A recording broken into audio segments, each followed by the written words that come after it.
The Goblin-Spider.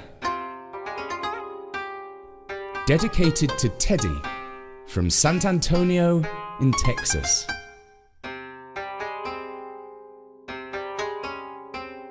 Hello, this is Richard, and I'm here with a creepy-crawly tale from Japan.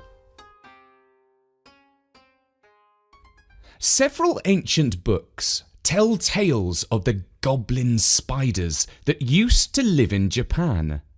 This is one of those stories.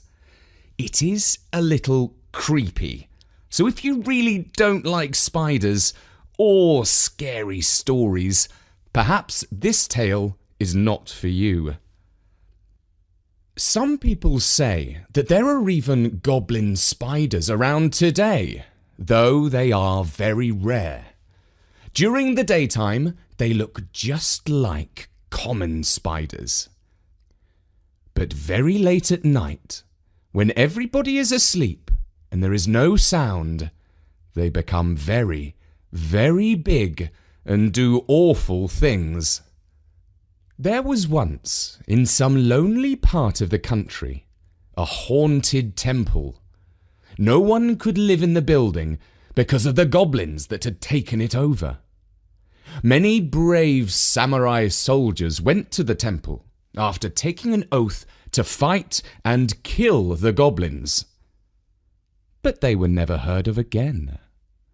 At last, one particular samurai, who was especially famous for his courage, went to the temple to watch what happened during the night.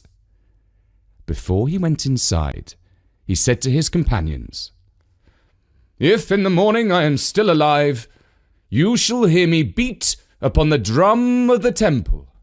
Then they left him alone, to watch by the light of a lamp. As the night came down, he crouched under the altar, which supported a dusty image of Buddha. He saw nothing strange and heard no sound till after midnight. Then there came a goblin, with half a body and one eye. It called out, "Ichokosai!" which means, "There is the smell of a man." But the samurai did not move. The goblin went away. Then there came a priest who played upon a samisen, which is like a guitar with 3 strings. He played so wonderfully that the samurai felt sure this music was not made by a human being. "For sure, the goblin spider has taken on the shape of a priest to trick me," he said to himself. And he leapt up with his sword drawn. The priest, seeing him, burst out laughing and said, "So you thought I was a goblin? Oh no, I am only the priest of this temple, but I have to play to keep off the goblins. Does not this samisen sound well? Please, play a little." And he offered the instrument to the samurai, who grasped it very cautiously with his left hand. A moment later, the samisen changed into a monstrous spiderweb. The priest became a goblin, and the warrior found himself caught fast in the web by the left hand.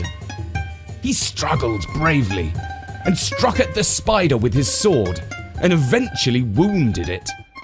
But he soon became entangled still more in the net and could not move. The wounded spider crawled away, and the sun rose.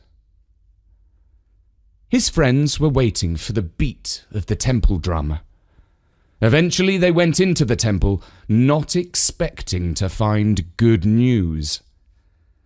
Inside, they discovered the samurai in the horrible web, hurt but alive, and they freed him.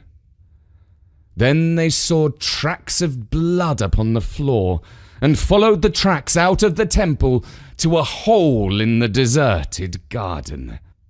There they found a garden spider and killed it. But the goblin spider was never seen or heard of again.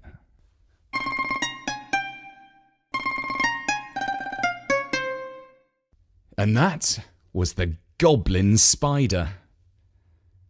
And we are delighted to dedicate this story to Teddy, who likes stories that are a little bit spooky. Teddy, we really hope this did the trick for you. Thank you to Teddy's family for supporting us. His dad, Chris, tells us we have listened to Storynory for the last 6 months or so. We listen to at least one story every night at bedtime. It's always exciting when a new story is released. For now, from me, Richard, at Storynory.com, goodbye.